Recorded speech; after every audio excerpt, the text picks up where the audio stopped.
Welcome into the Fantasy Playmakers podcast. I am your host, Jeremy Popelars. You can find me on Twitter at PopesFFH. I'm joined as always by my wonderful co-host, Ryan Mackey, who you can find on Twitter at Mackey_FFB. What is up, Ryan?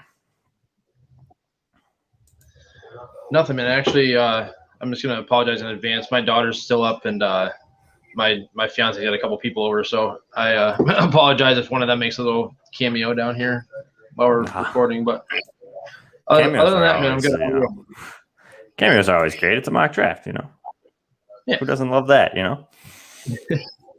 But yeah, I mean, I think everybody's probably pretty excited for the NFL draft coming up.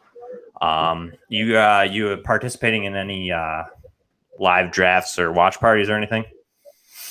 I think I'm gonna do a watch party. I think I might have a couple friends over just to kind of watch it and just kind of hang out and have a couple beverages and eat some food and just kind of enjoy it. This is the first year I've had to work the past like 3 years that the draft's been going on. So this is the first time in like 3 years I actually get to sit and enjoy it and actually watch what happens as it actually happens, as opposed to just kind of watching the live update on ESPN or whatever the case may be. So I'm kind of excited for that because I actually get to, and I'm actually part of like the fantasy space now a little bit. So I'll be taking notes and things like that throughout the draft. So it'll be a lot more interesting, a lot more interactive this year. So I'm excited for that.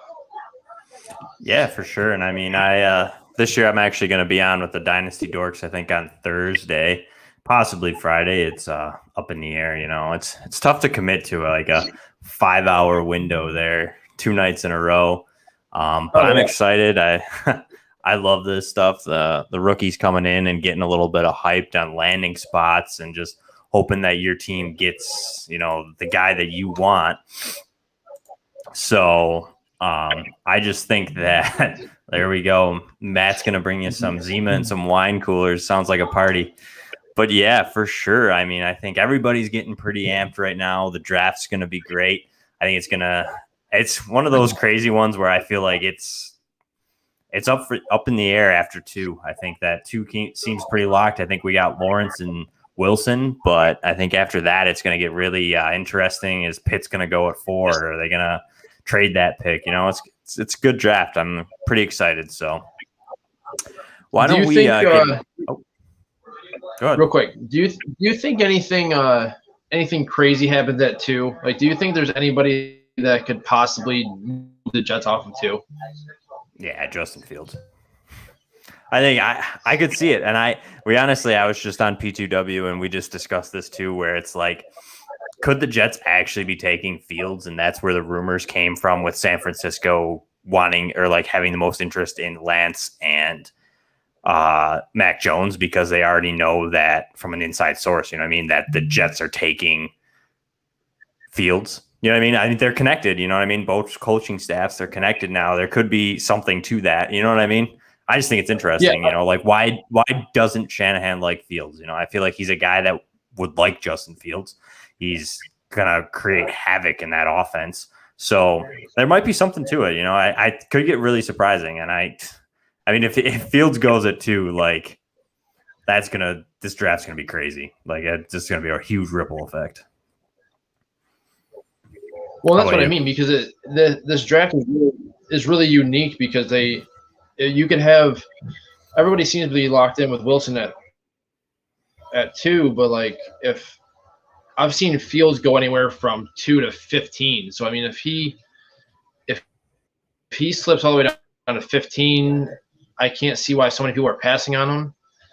But at the same time, like if they take Fields at 2, then I feel like it's like a mad scramble to get Lance and Wilson, because if San Francisco takes Mac Jones or Lance, like they've been closely linked to those 2 for the most part the last couple of days from what I've been hearing, like where does Wilson start falling to? Because nobody's really talking about Wilson going anywhere else because he's so locked into the Jets. So I'm kind of curious if they do take Fields, I feel like the draft just blows to hell, because everybody's just like, holy cow, like what? Everybody said they're taking Wilson and now they take Fields. And now the Niners might be in a tight spot where maybe they do like Wilson, but they're assuming that the Jets are going to take Wilson at 2. So like it just I don't know, it just makes it really interesting if the Jets would make a surprise pick at 2, or maybe somebody gives them like a crazy haul and somebody jumps up and takes Fields at 2, or one of the guys that 49ers like. But I saw they like 5 guys. According to reports, they like 5 different quarterbacks at that spot. So yeah, I can't imagine like Trask or Kellen Mond or anybody like that's going to go that high that they like. But that's all smoke and mirrors. That's all smoke and mirrors. That's Kyle Shanahan messing with us. He knows he can, and he's having a little fun. I think, Yeah, yeah, there's like 10 quarterbacks in this draft we'd take at 3. We're gonna pull out. We're gonna take it. And with the 3rd selection, Ian Book. You know what I mean? Like I don't know. I think we're pretty. What would you honestly do?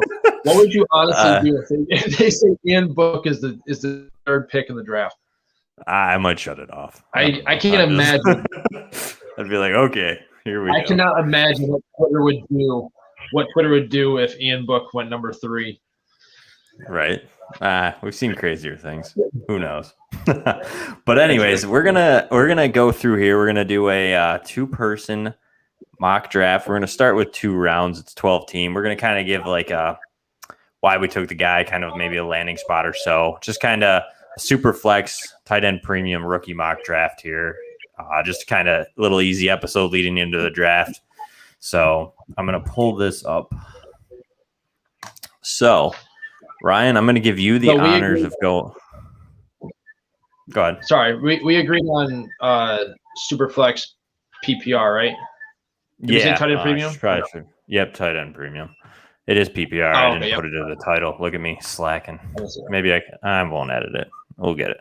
Well, I mean, I'm slacking too. I couldn't even remember if it was PPR or not, but I should have kind of assumed because that's kind of the standard nowadays. But yeah, I felt like Superflex PPR tight end premium kind of seems like any leagues that are starting right now kind of have that format. So, Ryan, I'm going to give you the pleasure of selecting 1-1 and see if you how this goes.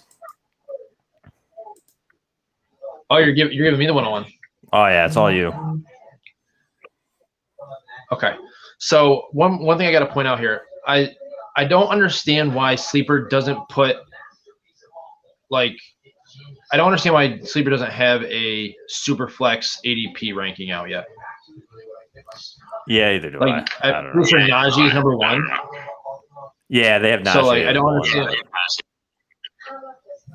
I don't understand why they can't do that, but I guess that's not my area, but even that, rookie draft ADP, because these are ADPs based on actual draft. You know what I mean? Like Najee's ADP is 32, but that's it's in a startup. So yeah.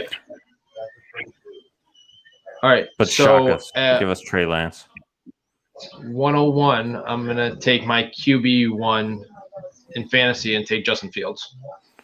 Oh, and you are shocking the world. Why are you taking Justin Fields?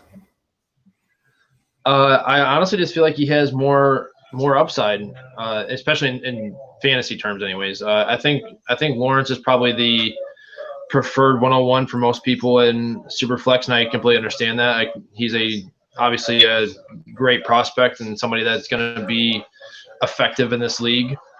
But I just love Fields as a thrower and a runner, and I feel like he just gives you a better solid floor as opposed to Lawrence. I feel like Lawrence he could come into the NFL and struggle a little bit with his arm because he might be a little bit overconfident in his arm and have some trouble with turnovers initially, learning a new offense.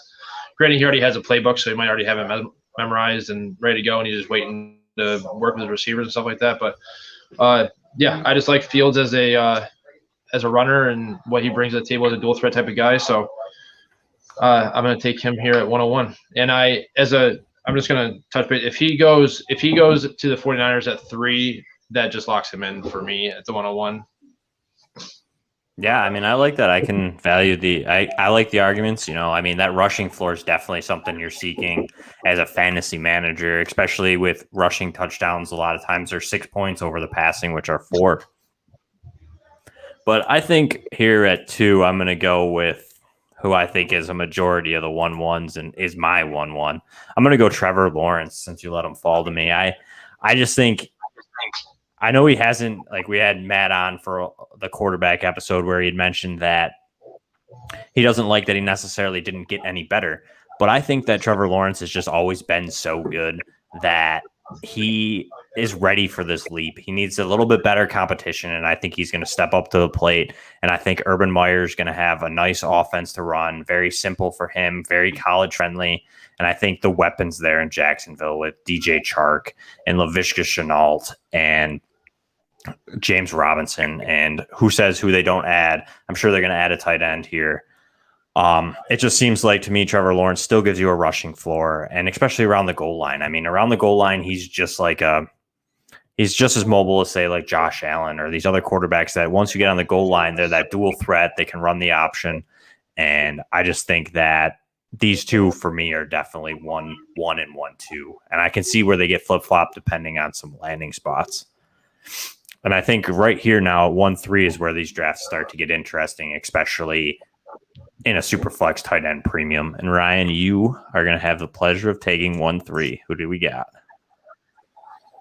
So we never talked about this before the show or anything like that. Are we doing this based off of like, are we assuming these are different teams and we're like building a 2-person different style team? I mean, it's just like what are we? No, it's like you got 12 teams. Like you picked for team 1 and now you're picking for team 3. Okay. So if we're picking for 6 separate teams here apiece, 12 teams. I would have to take my QB3 with it being super flex, and that's Trey Lance. Trey Lance. Let's see if I can find him here. Here he is. So why are we taking Trey Lance at 3 over, say, Zach Wilson or Mac Jones? I like Trey's raw talent more than the other quarterbacks that we have left here over Wilson, and he provides a safer floor than Mac Jones, and just because of his rushing upside. But he is one of these guys that you are probably going to have to sit for a year. He very well could get drafted to somebody like Detroit or Denver or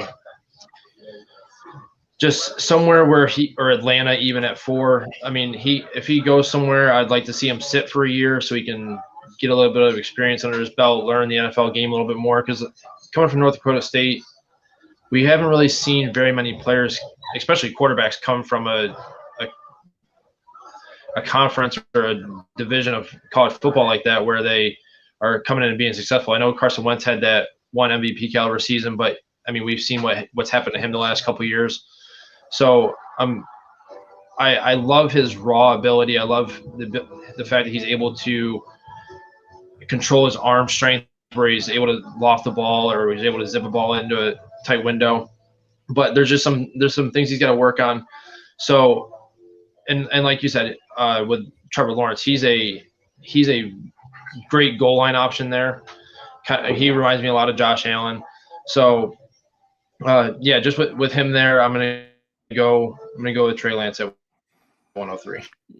Yeah, and I like it. I mean, Trey Lance reminds me a lot of a much more raw Cam Newton. Like you had said, he's big, he's physical, he likes to run. I think that 1 year too. I don't know. I feel like he might be able to start this year. I just think it's going to be like a mid-season type thing, maybe week 12 or so, depending on what team he lands on, if the team's out of it or whatnot.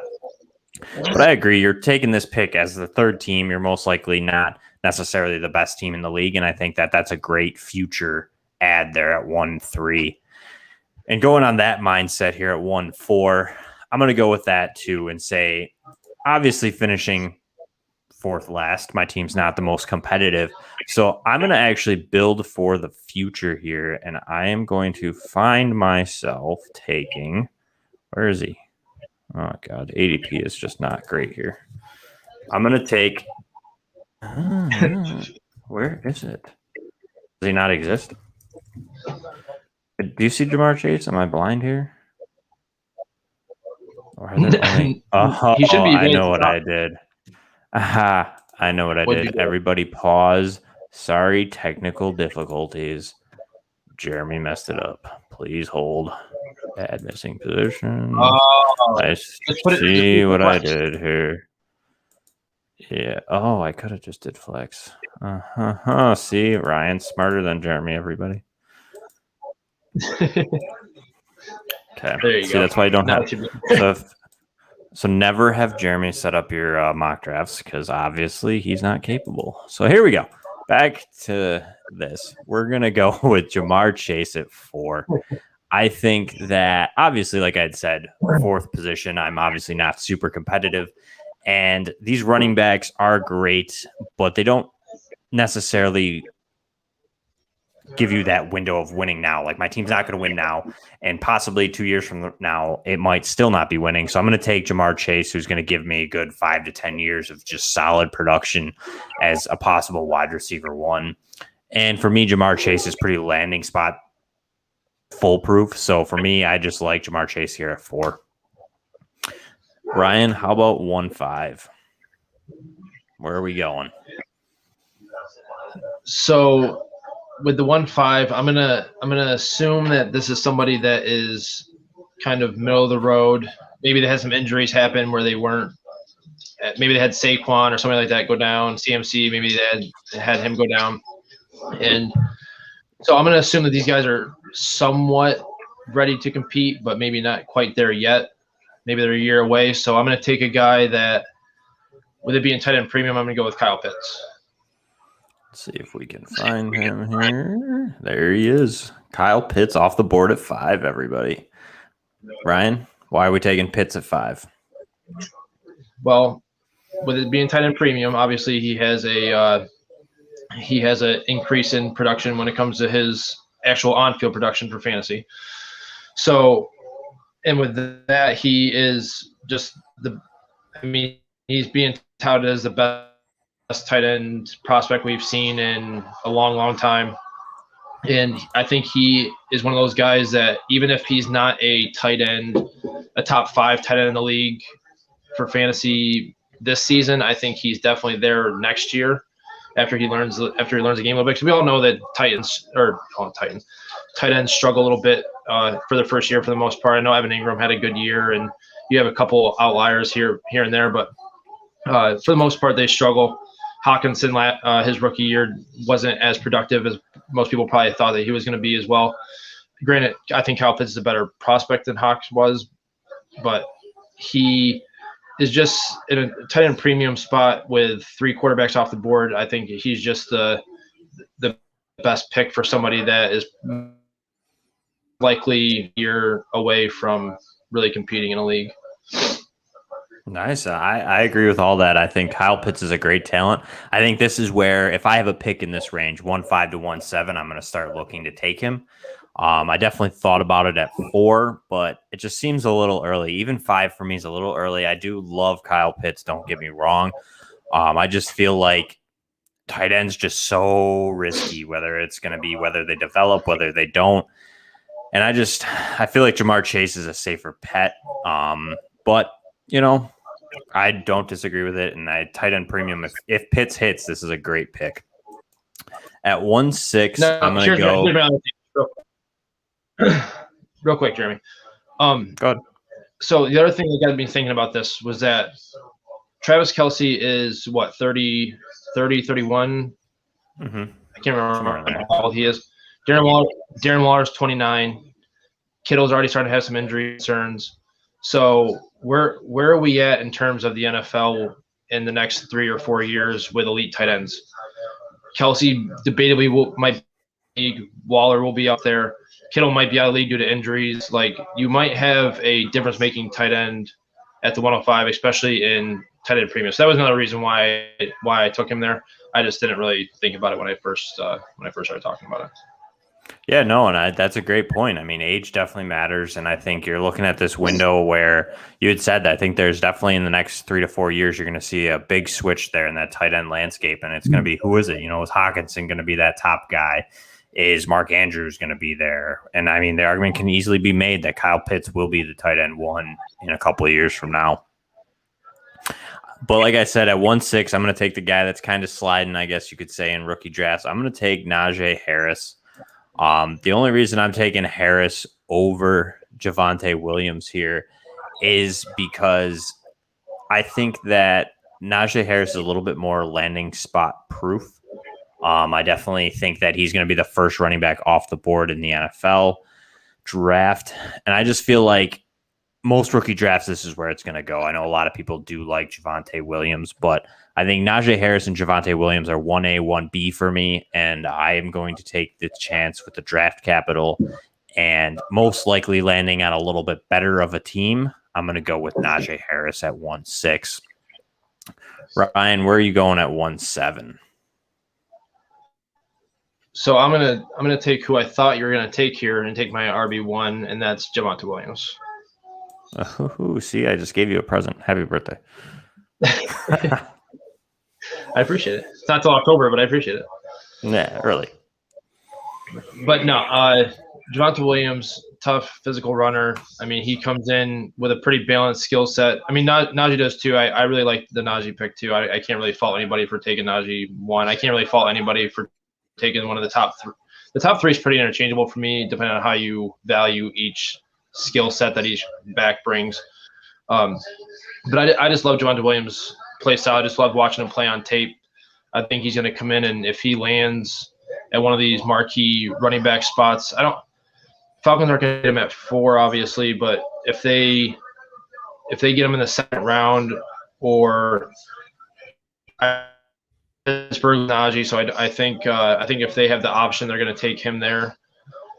But if he can land in a running back needy spot where he can immediately come in and get the workload that I think he can handle, I think he is going to be a stud in a top 15 running back right out the gate.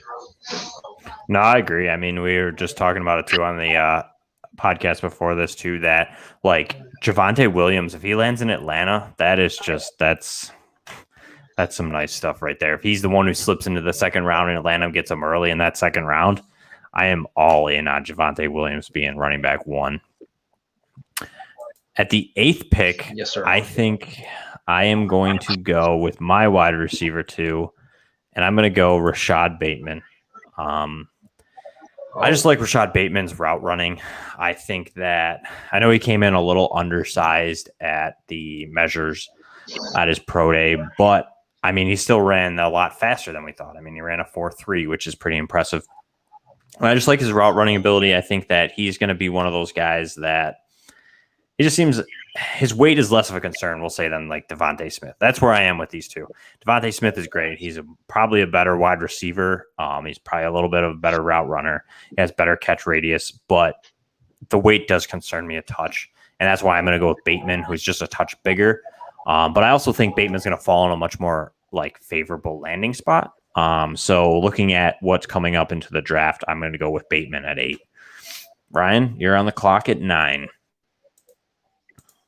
Do you have a landing spot for Bateman? Like if he gets drafted to this particular team, you'd be like, oh yes, I'm definitely taking him. Oh yeah, I got 2, and that's going to be the Tennessee Titans or the Green Bay Packers.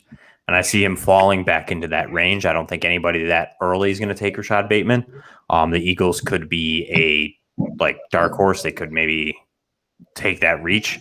But I'm definitely going with the fact that he's landing somewhere in that Tennessee Titans / Green Bay range. And if he gets on either one of those teams, I mean, come on. That's just the volume that's going to be there and the quarterbacks he's playing with.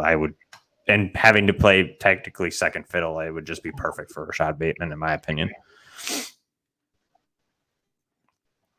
So you're on the clock at 9, Ryan. Where are you going? No, I got a lot of good talent. I know, and I feel like I have to take Travis Etienne here. I mean, this is good value. I mean, honestly, Etienne or Smith both sitting here. Yeah, this is good value, and this is where all these people have been preaching coming in. You know, the late firsts, early seconds are going to be really valuable this year in super flex drafts. Yeah, I'm gonna have to go Etienne here. I feel like he offers too high of a ceiling, especially if he lands in, again, one of these prime landing spots. He's the end of the top tier guys in this draft. So he's just, like I said, he just offers such a high ceiling. He probably has debatably a lower floor if he doesn't land in the right offense. But if he gets into a right spot where he can use his pass catching and get into the open field often, I think he's a steal here at the 108 for the 109. Yeah, 109 for debatably the RB1 for some people. So yeah, I kind of had to take him there.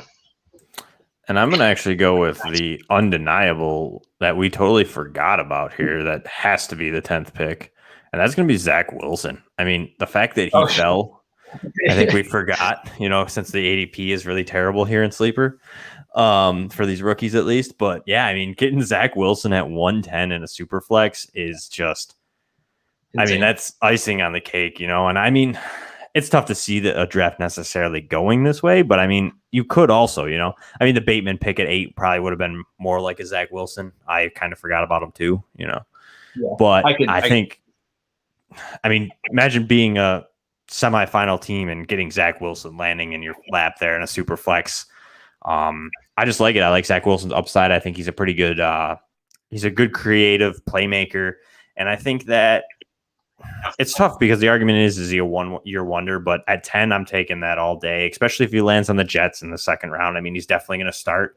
And I mean, any starting quarterback in the NFL has fantasy value to super flex teams. So, Ryan, where are you going at 11? All right. So, who we got here? Devontae, Jalen Waddle, Rondale Moore. Terrace Marshall, Kenny Gainwell. You got Mac Jones is still out there. So with the main guys gone, I'm just gonna have to go with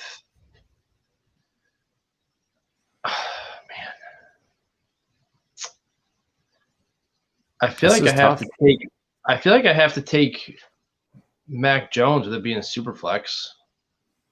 Hey, it's your draft. You're drafting for the runner up, So what is it going to be that you think their need is going to be? That's true. I am drafting for the runner up. So with that in mind, with me drafting for the runner up, I'm going to take the guy that I think has the highest ceiling and maybe a guy that could push you over the top from week to week, and that's Jalen Waddle. I love it. I do. I love that. I think I agree. Jalen Waddle has a crazy high ceiling. He does. He's going to be I think he's going to be a best ball monster this year. I think he's going to have some games where he just absolutely carries you in that 1 week in particular.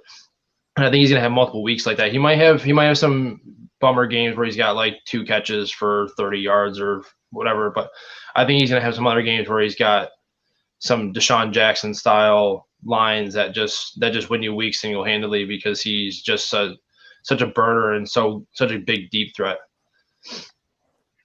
Yeah, no, I agree. And I think landing spot, I mean, there's been some rumors, the Lions are kind of rumored with them. Philadelphia's rumored there.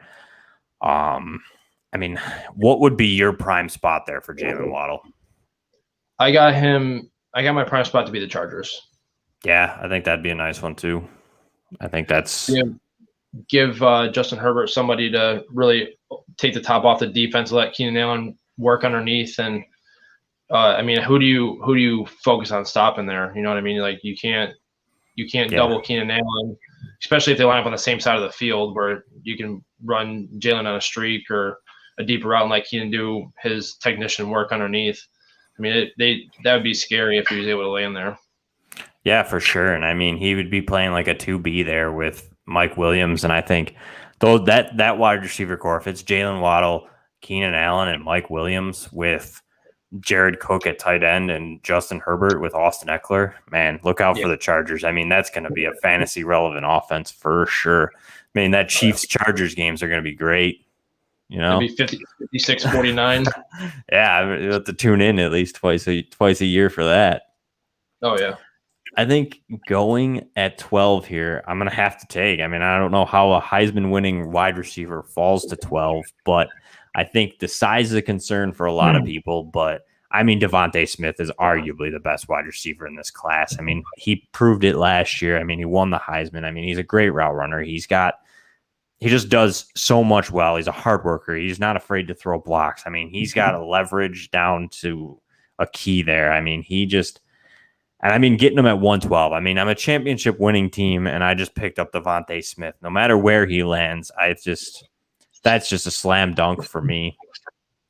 And I mean, it's arguable. I mean, you look at this first round. So we wrap it up. We got Justin Fields going 1-1, Trevor Lawrence at 1-2, Trey Lance at 1-3, Chase at 1-4, Pitts at 1-5, and then we get the running back run at 1-6 with Najee Harris. 1-7 is Javonte Williams. 1-8 is Rashad Bateman. 1-9 is Travis Etienne. 1-10 we get Zach Wilson. 1-11 Jalen Waddle, and 1-12 Devontae Smith. Anything surprise you there, Ryan? I mean, obviously we made the pick, so it's a little hard to be surprising. But does anything really stand out, I guess, with this first round? I mean, the only thing that I would have thought about is Wilson going sooner. But I mean, it's one of those things where maybe some of these guys that are drafting in that area don't like Zach Wilson. Maybe they just don't trust him, or maybe he lands in the Jets and they see the Jets and they're like, yeah, no, I'm out. So because it's super flex, yeah, it's surprising to see him fall to the 110, but at the same time, maybe those guys are loaded at quarterback and they just feel like they don't need him or don't like the fact that he's from BYU or the fact that he's at the Jets. So other than that, I mean, the first round seemed relatively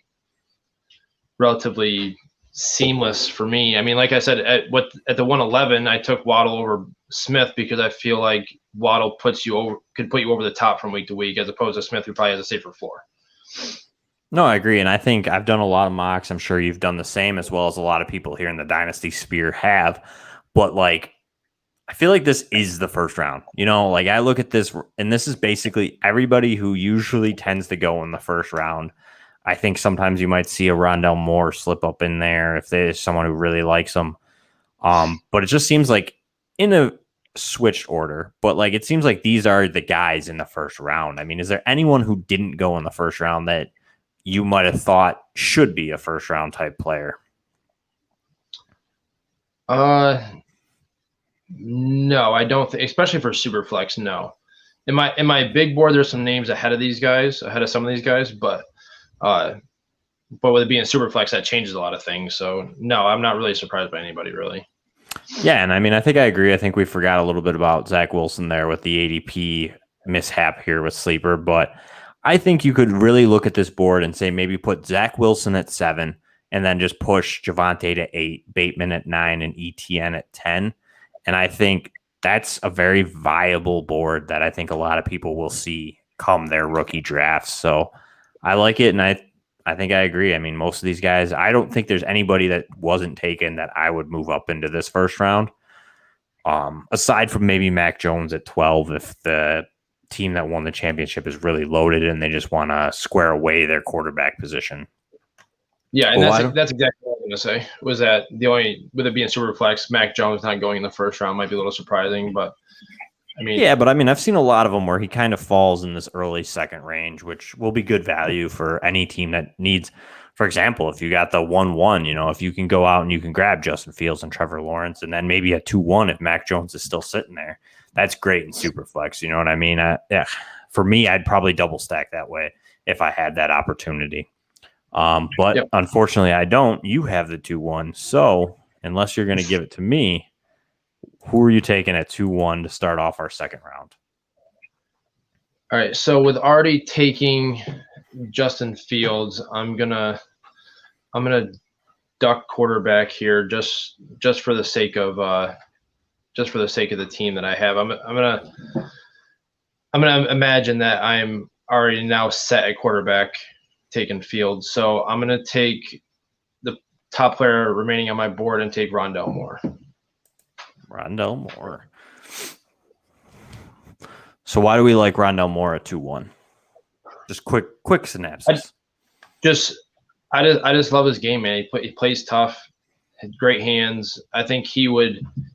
I have it in my little spreadsheet here that I would love to see him go to the Saints and give them a bona fide wide receiver 2 that has the overall skill set to be a good complement for Michael Thomas and give whoever the quarterback may be there an added weapon to go along with Thomas and Kamara, and I guess it's Troutman season now over there. So, yeah, I like Moore as a whole. I see him going a lot in the first round for a lot of traditional drafts. So I think he's relatively good value here at the 2-1.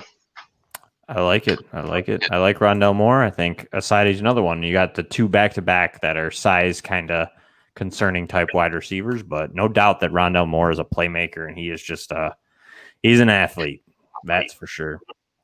But I'm going to go with the gift that you gave me here at 2-2, and I'm going to take Mac Jones. And I mean, yeah, I know I took Trevor Lawrence in round 1 for this team, but I'm the second worst team in the league, and there's obviously probably no chance that I'm competing anytime soon. So why not square away my quarterback position? So I'm going to go Trevor Lawrence and Mac Jones back-to-back, stack them up. I think Mac Jones is at least a viable quarterback for fantasy purposes, that he may not be a crazy NFL quarterback, but he seems like a guy like a Kirk Cousins or Ryan Tannehill that is going to get you week in, week out production and be safe with the ball and just kind of, I think, find a decent starting job possibly in this NFL. 2-3, Ryan. Again, a lot of talent. Where are we going? You took Trey Lance in round 1. Where are we going here? There is a lot of talent left on the board. So the next guy on my board is somebody that I feel like I'm really reaching to get. So I don't think I want to take him. So I'm gonna go with the next guy because I think I can get better value later on for the guy I have ahead of him. I'm gonna take Terrace Marshall. Terrace Marshall. I like it. I've heard a lot of hype quickly surrounding him, especially in the NFL, in the actual NFL draft. I feel like there's teams are starting to like him a lot more. I'm not 100% sure why. I feel like I've seen a lot of articles and a lot of reports that he is one of these guys that teams might be looking to take him, possibly even the first round. I've seen him mocked in the first round. I think I saw him mocked to where was it? I saw him mocked to the Titans, which that could be a nice spot. I actually do like that spot a lot with Corey Davis being gone and them not really having anybody else. They did sign somebody. Who they sign at wide receiver? Josh Reynolds. Yeah, they signed Josh Reynolds. Not really too worried about him. So yeah, just taking best player on my big board at this point, or second best player on my big board, because I think I can get better value for my guy above him. But no, I agree, and I think I'm going to do the same thing here. I think I'm just going to go in ADP order here. I think that this team that took Jamar Chase the round before is going to go with. Maybe I'm going to change it up. Maybe I'll change it. Hold on, let me check. You doing? Nope. I'm going Kenny Gainwell. I'm only going to take Kenny Gainwell. I'm going to take Kenny Gainwell here based on the fact that he is an explosive, versatile weapon that I think a lot of offenses will find ways to get touches to. He bulked up a little bit coming into his pro day. We all know he's fast, he's quick, he's agile. I just like him, and I think here this is good value for me, who's a like 4B, 4A kind of type guy here. And I think a 2-4 is great value for Kenny Gainwell. I added Jamar Chase in round 1, and I think kind of squaring away both my wide receiver and running back positions for a good while here in PPR league. 2-5. Ryan, you took Kyle Pitts round 1. Where are we going round 2? So here I am going to go with my RB4, which is Kylan Hill. Oh wow, I thought he was gonna fall. That's why I took. This is why you get your guys. Get your guys, because just because you think he's gonna fall, apparently he's not. Ryan, why are you taking Kylan Hill? I mean, I know why you're taking him, but let our listeners know why you're taking Kylan Hill. I just think that he might debatably be, outside of Gainwell, he might be the best pass catching back in the draft this year. He's a good overall back. Like he's pretty elusive. I saw him getting mocked to Buffalo, and I would like that spot because I feel like he's a better combination of Singletary and Moss. I'm not sure depending on where they draft him at. If they draft him in the second, I'm not sure I'd be a fan of that. But if they draft him later in the draft and they're able to get him on a day 3 pick or late day 2 pick, I would love him there. Like I said, really good pass catcher, really overall balance wise, really solid.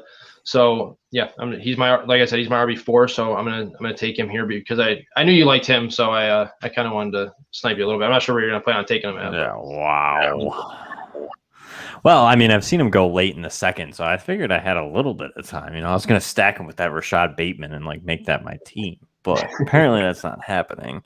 But if he does go to Buffalo, I love that spot, and I just it'd be the greatest day of my life. We'll just leave it at that. But at 2-6 here, now that I got sniped with Kylan Hill, I am going to go ahead and I'm going to go with Amon-Ra St. Brown at 2-6. I think Amon-Ra St. Brown brings a lot to the table. The guy's just good at everything. I mean, it's hard to find. I mean, the argument could be that he's not great at anything, but he's very good at everything. He's all around. He's a pretty physical receiver. And I just think that he's going to fall into a favorable landing spot is my hope. And I like him as like a wide receiver 2 type guy. He's not going to be a wide receiver 1 in fantasy at any point, but I think he's going to give you that Robert Woods type profile where he's just in and out, just constant wide receiver 2 production throughout his career. And I think sitting at 2-6, I feel like this is good value. So Ryan at 2-7, where are we going? I just want to touch on St. Brown real quick. I think if he goes, I think he would be absolutely beautiful in Green Bay. Like, I think he would be just perfect for that offense.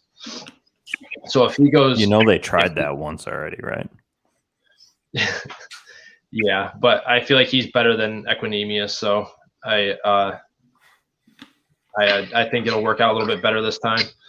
But he's just so good in and out of his routes. Like you said, he always seems to get open. I don't understand if the Packers need to add somebody. They can't just keep running with Devontae Adams and just a makeshift of whoever's not injured at wide receiver 2.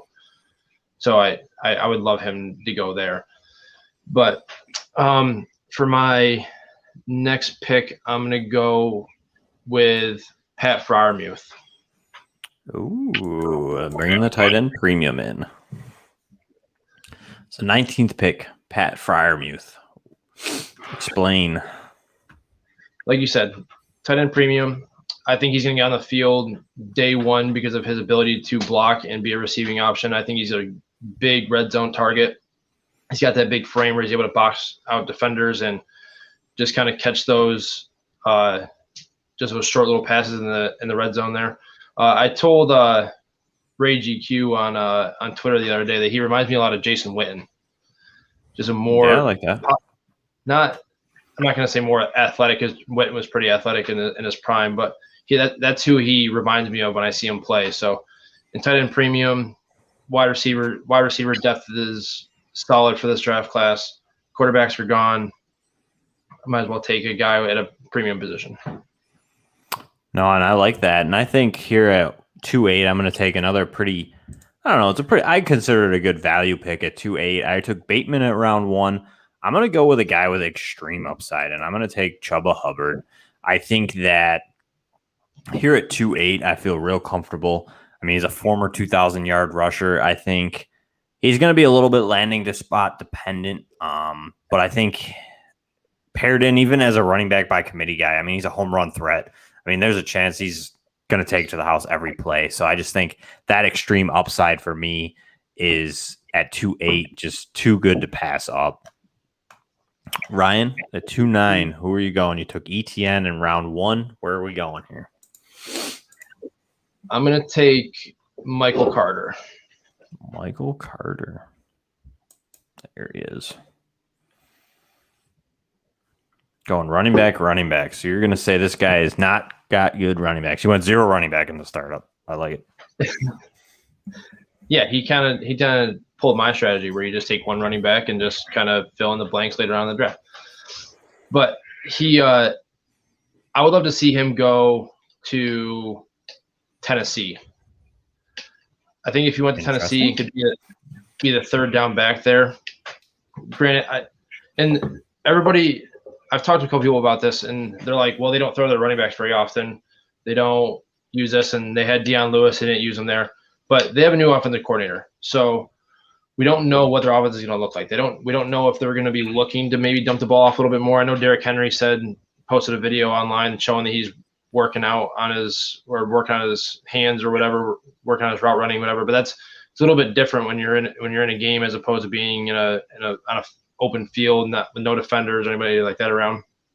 So I think if you put him in a spot like that where he's able to be the third down back, I don't think he can be a workhorse back, but I think if he can land in the proper spot that knows how to use him properly, I think he has a pretty solid upside especially at this level of the draft. Yeah, no, and I agree with that. I like that. I think Tennessee's definitely an interesting landing spot for sure. And you left me with some pretty good, tough decisions here at 210. Man, this is tough. I think I'm going to go with Tylan Wallace, who's a pretty surprising fall here. I mean, Tylan Wallace has been mocked early second. And I think getting him at 210 just screams great value. I mean, this guy's got the fight in him. I mean, he's got decent size. He's not super tall, but he's decent. He's at I think he came in at 5'10", 5'11", somewhere in there. So I like Tylan Wallace at 211. I think he has good upside. I think he has some injury concerns over the time periods there. But, I mean, he's a late declare. There's a couple knocks on him, but I just think I like him. He's got a lot of fight. I think he could definitely make his way onto an NFL roster and be somewhat of a wide receiver 2 type. Just a constant guy, almost like Amon-Ra St. Brown, just that constant in wide receiver 2 production. And I just think that consistency will help this team win. So 211, Tylan Wallace. I don't know. I mean, I didn't really totally think about it. I would say I don't want him to be like that alpha type guy. So, honestly, the Chiefs. I mean, I know a lot of people say, oh, everybody's got to go to the Chiefs. But I like what he would bring to the Chiefs. I think he's a little bit more edgy. A lot of those guys, I mean, they're left with Tyreek Hill has got a speed guy, but Cole Hardman's a speed guy. Not that Tylan Wallace is super slow, but I think you'd give him a little bit more edge. I kind of like him there. I think that he'll be sort of in their range. I don't know if he'll fall all the way to the second round, though. But he might. And I think off the top of my head right there, right now, maybe the Saints. Saints could be interesting. Either one of those two. All right, Ryan, 211. Where are we going? Well, I'm going to take a guy that I think has fallen a little bit. Not Ramondre Stevenson. South Circling. I'm gonna take a guy that I've seen. Actually, he's kind of polarizing. I've seen a lot of people think that he's a borderline first round talent. I've seen other people say that they're not touching him, but I'm gonna take Elijah Moore. Oh God, I totally forgot about him. How could I do that? See, this is the ADP stuff. I should have had my own board pulled up. Gosh dang it, I took Tylan Wallace. I'm honestly shocked that you didn't have your board pulled up because you are on more podcasts and I have my board sitting in front of me. Yeah, I was just winging it. I figured it'd be more fun to wing it. I forget that the ADP is all messed up.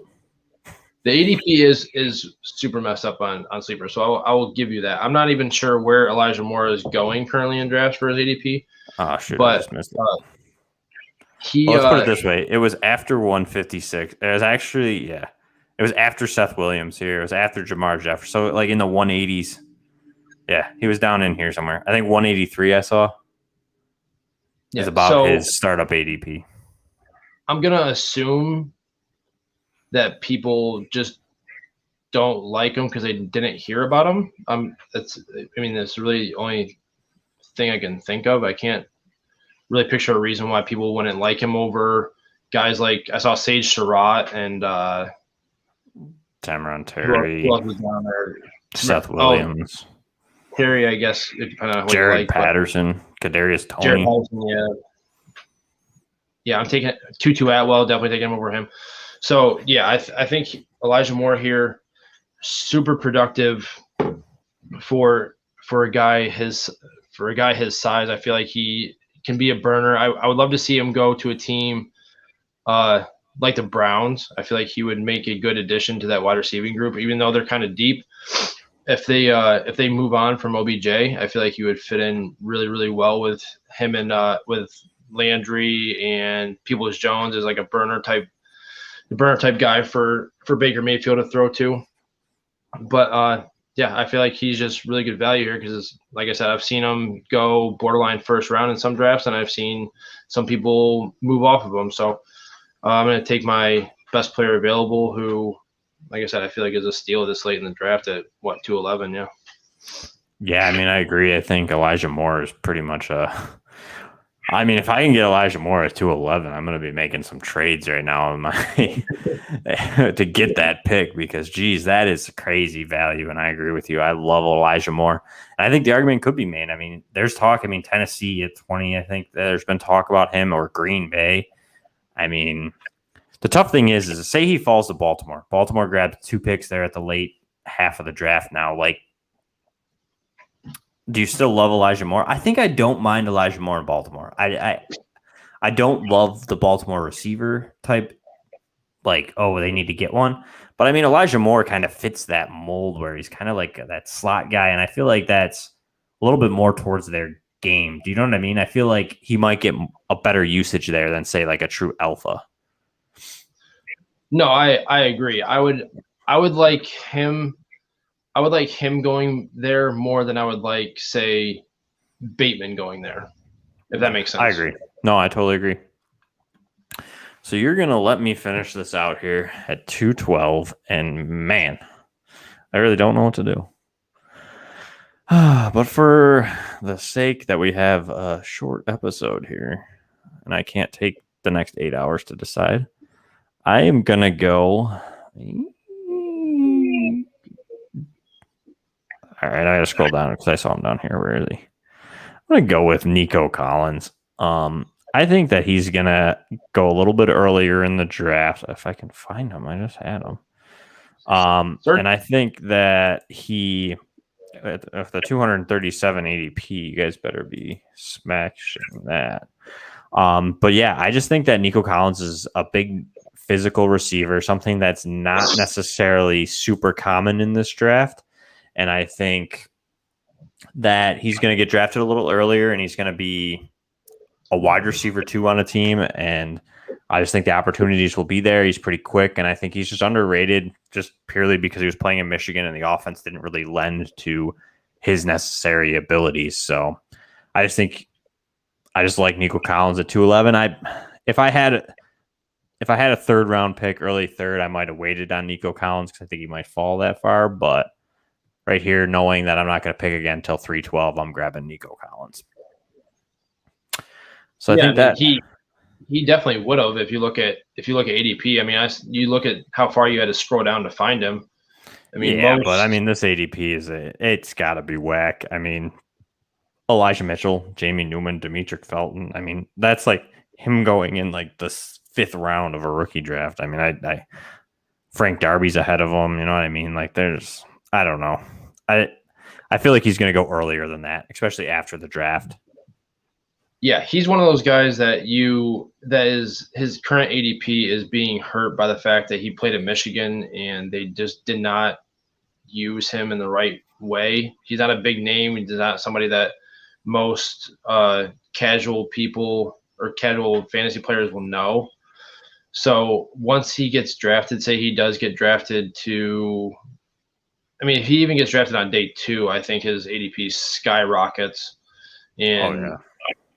once people hear about it, I mean, he's gonna jump up. I think same with Elijah Moore. I think once he gets drafted, I feel like his ADP will skyrocket. There's a lot of guys, but this class is deep. I mean, receiver wise, this class is deep when it comes to like the wide receiver 2, wide receiver 3 flex spot guys that you can plug into your lineup at any given week, because there's just a lot of talent in the draft. Like you said, there's not a lot of those big physical guys. Like you got Nico Collins and you got Seth Williams and guys like that, but you don't. But a guy like Nico, who can be like a red zone threat for a team, if he gets drafted in the right spot, he's inevitably going to rise up the draft boards for ADP, even on Sleeper, where apparently it's all sorts of jacked up. Yeah, I guess this was a sleeper hate type episode because we were ripping them. But I think that concludes our rookie mock draft special. I mean, I think I had a pretty good time. I feel like I got sniped on, 2 people with Javonte and Kylan Hill. So me and Ryan are actually going to stop doing this podcast because I'm going to stop talking to him. But, anyways. Hey, you had Javonte as your RB1 and you took Najee instead. So. Okay, just, whatever. They're 1A, 1B. Okay. But let's just wrap this up here. We're about at that hour mark. So, Ryan, why don't you let anybody know who joined us late where they can find you and anything you got going on?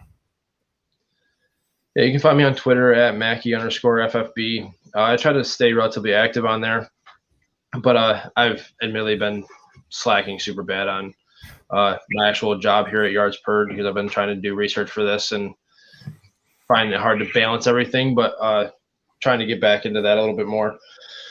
Other than that, man, I'm just enjoying the nice weather we've gotten the last couple of days here. I know today was another nice day. I didn't really get to do a whole lot, but yeah, it's just getting ready for the draft on Thursday, man. I'm so excited. Like I don't think I'm going to be able to wake up in time for work, so I'm hoping that's not really a big deal on Friday. I'm hoping that I can. Hopefully the draft doesn't drag on too long, but if it does, it does. Just have to deal with it, because I'm not gonna miss, especially with the Bills picking at 30. I'm gonna have to wait a long time to wait. I've seen get the espresso shots out or something. No, I'm gonna have to do something that, or I'm gonna need a lot of espresso shots Friday morning for sure. But yeah. I planned ahead. I took the day off because I was like, like months ago, like, yeah, I'm not going to get up in time. So, but yeah, you can find me on Twitter. I'm Jeremy at PopesFFH. You can find any of my writing over at Yards Per and the Sports Gambling Podcast Network. Quick plug. Make sure you download the Yards Per app, and we have a rookie guide over there completely free. It's pretty user-friendly. It's pretty sweet. A lot of other, I would say, analysts from the Twitter areas there kind of chipped in. It's a real nice piece of work, so definitely check that out. Other than that, I think that's just going to conclude our show for tonight. So stay safe, and we'll see you guys next week.